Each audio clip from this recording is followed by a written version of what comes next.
നമുക്ക് ആദർശിന്റെ നയനയുടെ ഇന്നത്തെ നല്ലൊരു കഥ കേട്ടാലോ. അങ്ങനെ ഇന്നത്തെ കഥയില് ദേവേനി നയനോട് പറഞ്ഞു, മോളെ നീ വിഷമിക്കൊന്നും വേണ്ട കേട്ടോ. ഇനിയിപ്പം എന്ത് വന്നാലും ശരി 3-ാം മാസത്തെ ചടങ്ങ് നമുക്ക് അതിഗംഭീരമായിട്ട് നടത്തണം.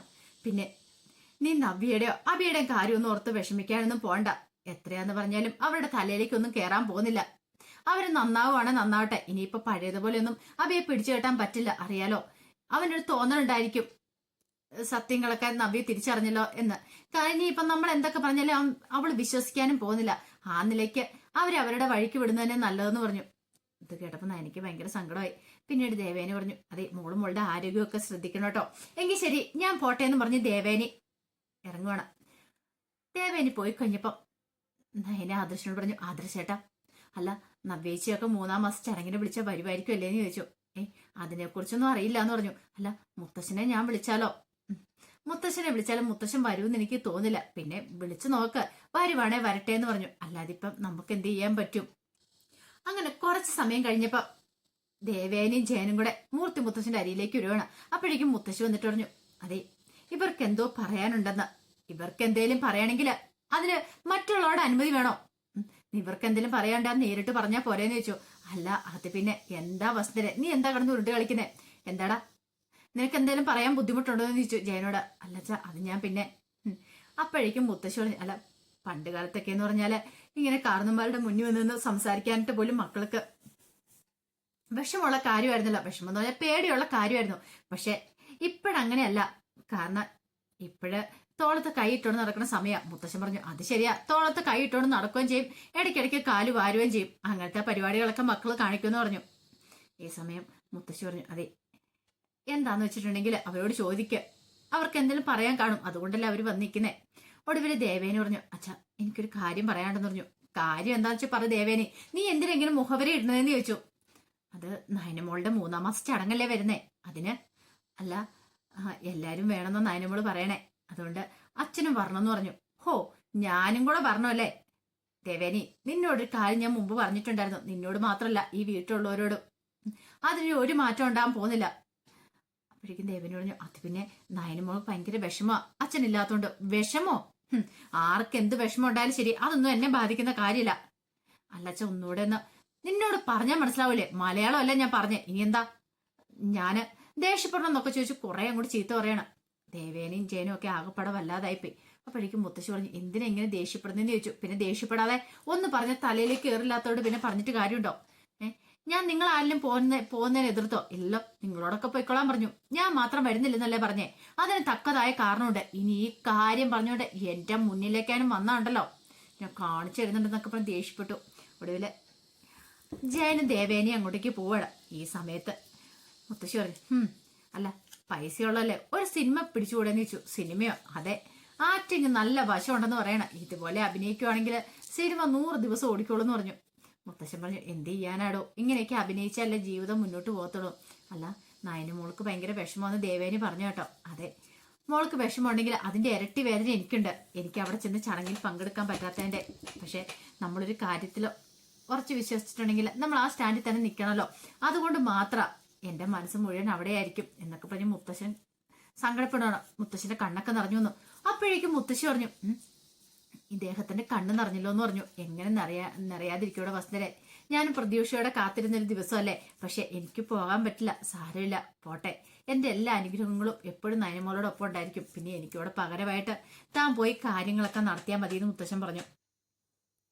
കുറച്ച് കഴിഞ്ഞപ്പം നന്ദു പുറത്ത് കടയിൽ പോയിട്ട് വീട്ടിലേക്ക് വരുവാണ്. പിന്നീട് കനകയോടും ഗോവിന്ദനോടും പറഞ്ഞു, സ്വർണത്തിന് ഇപ്പം എന്താ വില, അത് മാത്രമല്ല പണിക്കൂലിയും GST ഒക്കെ കൂടെ കൊടുത്തു കഴിയുമ്പോഴത്തേനും ഒന്നും പറയണ്ടെന്ന് പറഞ്ഞു. അപ്പോഴേക്കും കനക ചോദിച്ചു, അല്ല എവിടെ ഏത് ജ്വല്ലറിയിലാ കയറിയെന്ന് ചോദിച്ചു.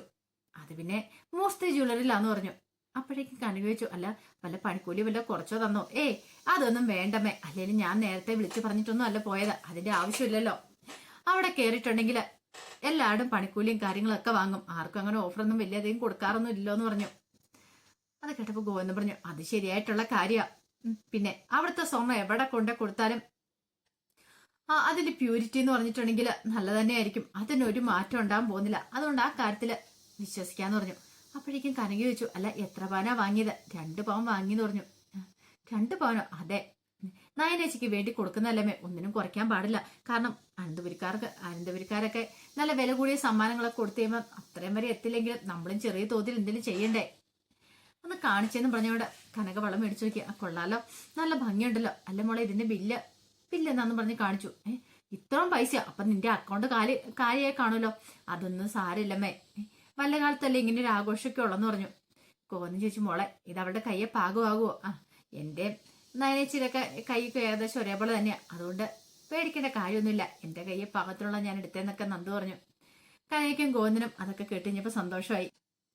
കുറച്ച് സമയം കഴിഞ്ഞു കഴിഞ്ഞപ്പോ വീണ്ടും ദേവേനിയും മുത്തശ്ശിയുടെ അടുത്തേക്ക് വരുവാണ്. പിന്നീട് പറഞ്ഞു, അതെ നയനമോൾക്ക് നിങ്ങളോട് ദേഷ്യമൊന്നുമില്ല, അത് മാത്രമല്ല അച്ഛനും അമ്മയ്ക്കൊക്കെ നയനമോളെ ഭയങ്കര കാര്യമല്ലേ, അപ്പൊ പിന്നെ എന്തിനാ അവളുടെ ചടങ്ങിന് പോവാതിരിക്കുന്ന അച്ഛൻ പറഞ്ഞെന്ന് പറഞ്ഞു. എന്താ ദേവേനി, നിനക്ക് പറഞ്ഞ നിന്റെ തലയിലേക്ക് കയറത്തില്ലെന്ന് ചോദിച്ചു ദേഷ്യപ്പെടുവാണ്.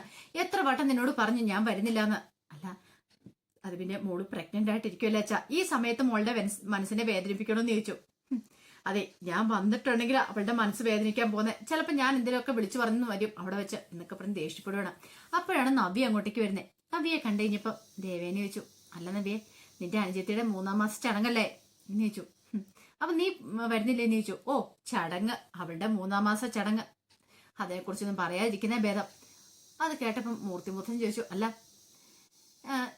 ചടങ്ങിന് നിനക്ക് എന്താ നവ്യെ പോയാല്?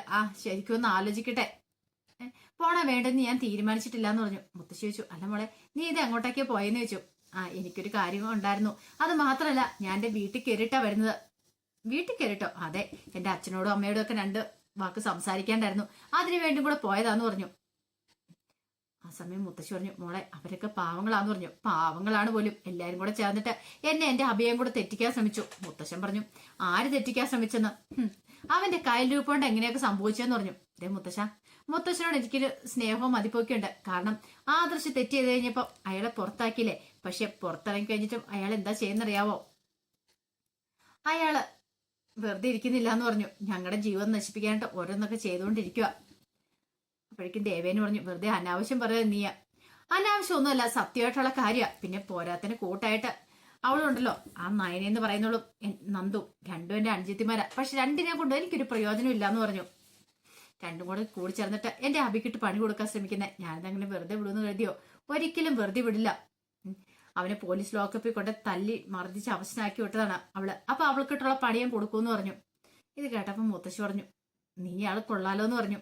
നിനക്ക് എങ്ങനെ ഇങ്ങനെയൊക്കെ ചിന്തിക്കാൻ തോന്നുന്നു നബിയെന്ന് ചോദിച്ചു. നബി പറഞ്ഞു, അല്ലാതെ പിന്നെ ഞാൻ പിന്നെ എന്താ ചെയ്യണ്ടേ? ഒരു കാര്യം ഞാൻ ഉറപ്പിച്ചേക്കാം, എനിക്കും അഭിക്കും നല്ല സന്തോഷമായിട്ട് ജീവിക്കണം എന്നൊക്കെ പറഞ്ഞു. അതിന്റെ ആര് തടസ്സം വന്നാലും എനിക്ക് അന്ന് ഒരിക്കലും ഉൾക്കൊള്ളാൻ സാധിക്കില്ല എന്ന് പറഞ്ഞ് ദേഷ്യപ്പെട്ട് പറഞ്ഞ് അകത്തേക്ക് കയറിപ്പോയി.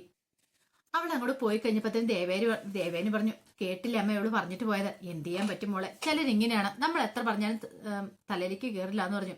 അല്ല ഇനി സത്യങ്ങളൊക്കെ തുറന്നു പറഞ്ഞിട്ടുണ്ടെങ്കിൽ അവൾ അറിഞ്ഞു കഴിഞ്ഞിട്ടുണ്ടെങ്കിലോ, ഇനി ഇത് കൂടുതൽ എന്ത് പറയാനായിട്ടാ? പറയേണ്ട കാര്യങ്ങളൊക്കെ പറഞ്ഞില്ലേ, അവൾ വിശ്വസിക്കുന്നില്ലെങ്കിൽ പിന്നെ പറഞ്ഞിട്ട് കാര്യമില്ല. കുറച്ചാൾ കഴിയുമ്പോൾ എപ്പോഴേലും ഏതെങ്കിലും സമയത്ത് അവള് കാര്യങ്ങളൊക്കെ തിരിച്ചറിഞ്ഞാൽ മതി എന്നും പറഞ്ഞ് മുത്തശ്ശൻ അവിടെ നിന്ന് എഴുന്നേറ്റ് പോയി. കുറച്ച് കഴിഞ്ഞപ്പം അനി നവീന് വേണ്ടി കാത്തിരിക്കുകയാണ്. അവൻ എന്തായിരിക്കും പോലും തന്നോട് പറയാനുള്ളത്, അതിനെക്കുറിച്ചൊന്നും അറിയില്ല. അങ്ങനെ പിന്നീട് നവീൻ അങ്ങോട്ട് വന്നു കഴിഞ്ഞപ്പം അനി ചോദിച്ചു, എന്താണ് നിനക്ക് പറയാനുള്ളതെന്ന് ചോദിച്ചു. ഒരു സന്തോഷ വാർത്തയാ, നിന്റെ വീട്ടിലിപ്പോ ചർച്ചാ വിഷയമായി കാണുമെന്ന് പറഞ്ഞു. എന്ത് ആ കാര്യം? അല്ല നീ വീട്ടിൽ പോയി ആരോടൊന്നും ചോദിച്ചില്ലേ? എടാ കാര്യം എന്താന്ന് അറിഞ്ഞാലേ എനിക്ക് പറയാൻ പറ്റുള്ളൂ. എടാ അവൻ തീയെ ഞാൻ വിളിച്ചിട്ടുണ്ടായിരുന്നു പറഞ്ഞു. എന്നിട്ടോ അവളോട് ഞാനുള്ള സത്യം പറഞ്ഞു. എന്ത് സത്യം? അതെ, എന്റെ മനസ്സിലൊരു പെൺകുട്ടിയാണെന്നുള്ള കാര്യം, അതുകൊണ്ട് അവളെ വിവാഹം കഴിക്കാൻ പറ്റില്ലാന്ന്. അത് കേട്ടിട്ടിപ്പോ വല്ലാത്തൊരു ഞെട്ടലുണ്ടായി. ഒരിക്കലും അവൻ പ്രതീക്ഷിച്ച കാര്യമായിരുന്നില്ല ഇത്, ഇങ്ങനെയുള്ള കാര്യം. പെട്ടെന്ന് അനി ചോദിച്ചു, അല്ല എന്താടാ അങ്ങനെ വേണ്ടെന്ന് വെക്കാൻ കാരണം? ഞാൻ പറഞ്ഞില്ലേടാ, എന്റെ മനസ്സ് നിറയും നന്ദു, അപ്പൊ പിന്നെ ഞാൻ അവളെ ചതിക്കുന്നതിന് തുല്യമല്ലേ? കല്യാണം കഴിഞ്ഞിട്ടുണ്ടെങ്കിൽ ഒരിക്കലും എനിക്ക് അവളുടെ സ്നേഹവും കാര്യങ്ങളൊന്നും കാണിക്കാനായിട്ട് പറ്റിയെന്നിപ്പം വരത്തില്ല. നന്ദുവിനെ മനസ്സിലിട്ടോണ്ട് എങ്ങനെയാടാ? ഇത് കേട്ടപ്പോ എനിക്ക് ഭയങ്കര ടെൻഷനായി. ഈ മാരണം ഒഴിഞ്ഞു പോയെന്ന് കരുതുക, വീണ്ടും അവിടെ തന്നെ തലയിലേക്ക് വന്ന് കയറിയിരിക്കുന്നു. നീ എന്താണൊന്നും പറയാത്തെ? എടാ നിന്റെ വീട്ടുകാർക്കൊക്കെ എതിർപ്പായിരുന്നില്ലേ? പിന്നെ ഈ കല്യാണം വേണ്ടെന്ന് ഞാൻ പറഞ്ഞപ്പോ തന്നെ അവർക്ക് എതിർപ്പായിരുന്നു. അല്ലെങ്കിലും അവരെന്നോടൊന്നും പറയാതല്ലേ വീട്ടിലേക്ക് പെണ്ണ് കാണാനായിട്ട് കൂട്ടിക്കൊണ്ടു വന്നേ. എന്ത് ചെയ്യാൻ പറ്റും? മൂർത്തി മുത്തശ്ശനാണെപ്പോലും ഒരു വാക്ക് പോലും എന്നോട് പറഞ്ഞില്ല എന്ന് പറഞ്ഞു. പിന്നീട് അനിയോട് പറഞ്ഞു, ഒരു കാര്യം ചെയ്യാം, നമുക്ക് അവിടെ നിന്ന് കാണാൻ പോകാന്നൊക്കെ പറഞ്ഞു. അത് കേട്ടപ്പോ അനി പറഞ്ഞു, എടാ എനിക്ക് കുറച്ച് തിരക്കുകളും കാര്യങ്ങളും ഉണ്ടെന്ന് പറഞ്ഞു. തിരക്കോ? അതെ, എനിക്ക് കുറച്ച് തിരക്കുകളൊക്കെ ഉണ്ട്. പിന്നെ ഒരു കാര്യം ഞാൻ പറയാം, നീ ഈ കാര്യത്തെക്കുറിച്ച് അവന്തിയോടൊക്കെ പറഞ്ഞായിരുന്നു? ഇല്ല, പറയണമെന്ന് എനിക്ക് ആഗ്രഹം ഉണ്ടായിരുന്നു, ഞാൻ പറഞ്ഞില്ല എന്ന് പറഞ്ഞു. എങ്കിൽ ഇവർ തൽക്കാലത്തേക്ക് നീ പറയാനൊന്നും പോണ്ട, പറഞ്ഞു കേട്ടല്ലോ. അങ്ങനെ കുറെ സമയം കഴിഞ്ഞ് കഴിഞ്ഞപ്പം അവന്തിക നാഗേന്ദ്രന്റെ അടുത്തേക്ക് എല്ലുവാണ്. അങ്ങനെ നാഗേന്ദ്രന് അവന്തികയോട് പറഞ്ഞു, മോള് വിഷമിക്കൊന്നും വേണ്ട കേട്ടോ, ധൈര്യമായിട്ടിരിക്കുക. ആ നവീൻ നിന്റെ ജീവിതത്തിൽ നിന്ന് പോയെന്നോർത്ത് നീ എന്തിനാ ഇങ്ങനെ സങ്കടപ്പെടുന്നതെന്ന് ചോദിച്ചു. നിനക്ക് അതിനേക്കാളും നല്ല പയ്യന്മാരെ കിട്ടുമെന്ന് പറഞ്ഞു. എന്താ അച്ഛൻ എവിടെയെങ്കിലും ആരെങ്കിലും കണ്ടുവച്ചിട്ടുണ്ടോന്ന് ചോദിച്ചു. കണ്ടുവച്ചിട്ടുണ്ടെന്ന് പറഞ്ഞു. ആര്? അനിരുദ്ധ് എന്ന് പറഞ്ഞു. അനിയേട്ടനോ? അല്ല പിന്നെ മോളെ, അവന്റെ കല്യാണം ഒന്ന് കഴിഞ്ഞ് ഡിവോഴ്സ് ആയെന്നുള്ളൂ. പക്ഷെ നിനക്കറിയാലോ, നീ അവൻ നല്ല ജോഡിയാന്ന് പറഞ്ഞു. അച്ഛൻ എന്തൊക്കെയാ പറയണേ? ഞാൻ ഒരിക്കൽ പോലും അനിയേട്ടനെ ആ ഒരു കണ്ണുകൊണ്ട് കണ്ട് നോക്കിയിട്ടില്ല എന്ന് പറഞ്ഞു. വേണ്ട, നോക്കണ്ട. പക്ഷെ നീ അവൻ തമ്മിലുള്ള കല്യാണം കഴിഞ്ഞ് കഴിഞ്ഞിട്ടുണ്ടെങ്കിൽ പിന്നെ അറിയാലോ, നിനക്ക് അവനെ ഇഷ്ടമാണ്, നിനക്ക് ഇഷ്ടപ്പെടുകയും ചെയ്യും. അവന്റെ നല്ല സ്വഭാവം എന്നുള്ള കാര്യം നിനക്കറിയാലോ. അതൊക്കെ എനിക്കറിയാം. അപ്പൊ പിന്നെ നീ എന്തിനാ മോളെ വിഷമിക്കണേ? നീ ധൈര്യമായിട്ട് മുന്നോട്ട് പോയിക്കോ. അനിയെ നീ വിവാഹം കഴിച്ചിട്ടുണ്ടെങ്കിൽ അവനിപ്പം മൂർത്തി ജ്വല്ലറിയുടെ MD അല്ലേ. അങ്ങനെ വന്നിട്ടുണ്ടെങ്കിൽ മൂർത്തി ജ്വല്ലറും AN ജ്വല്ലറിയും തമ്മിൽ ഒന്നിക്കും. പിന്നെ ആദർശനും നയനെ അവരെയൊക്കെ ആ വീട്ടിൽ നിന്ന് അടിച്ചിറക്കി വിടുകയും ചെയ്യാം. എങ്ങനെയുണ്ട് നമുക്ക് ഉദ്ദേശിച്ച പോലെ കാര്യങ്ങളൊക്കെ നടക്കില്ലെന്ന് ചോദിച്ചു. അപ്പോഴേക്കും ഒരു നിമിഷം ആലോചിച്ചു അവൾ പറഞ്ഞു, അല്ല അത് പിന്നെ അച്ഛാ എന്താ അവധിക, നിനക്ക് എന്തെങ്കിലും ബുദ്ധിമുട്ടുണ്ടോ എന്ന് ചോദിച്ചു. അല്ല ബുദ്ധിമുട്ടല്ല, അനിയായിട്ട് സംഭവിക്കുമെന്നൊരു പേടി, അതൊക്കെ ഞാൻ സമ്മതിപ്പിച്ചോളാം, നീ ധൈര്യമായിട്ടിരിക്കുക. നീ ഒന്ന് അതിനെക്കുറിച്ച് ചിന്തിക്കുക പോലും വേണ്ടെന്ന് പറഞ്ഞു. എന്ത് വേണമെന്ന് വെച്ചിട്ടുണ്ടെങ്കിൽ അതൊക്കെ ഞങ്ങൾ ചെയ്തോളാം എന്നൊക്കെ പറഞ്ഞു. അത് കേട്ടപ്പോഴും അവന്തിക്ക് ഒരു സന്തോഷമായി. നവീൻ പോവുകയാണെ പോട്ടെ, അടുത്തയാൾ വന്നല്ലോ എന്നൊരു ചിന്തയായിരുന്നു. അപ്പൊ അതിന്റെ വിശേഷങ്ങളൊക്കെ നമ്മളിന്ന് കാണുന്നത്. ഇതിന്റെ ബാക്കി വിശേഷങ്ങളുമായിട്ട് വൈകുന്നേരത്തെ പ്രമോയി വരാട്ടോ. ഒരിക്കൽ കൂടി എല്ലാവർക്കും ശുഭദിനം നേർന്നുകൊണ്ട് നിർത്തുന്നു.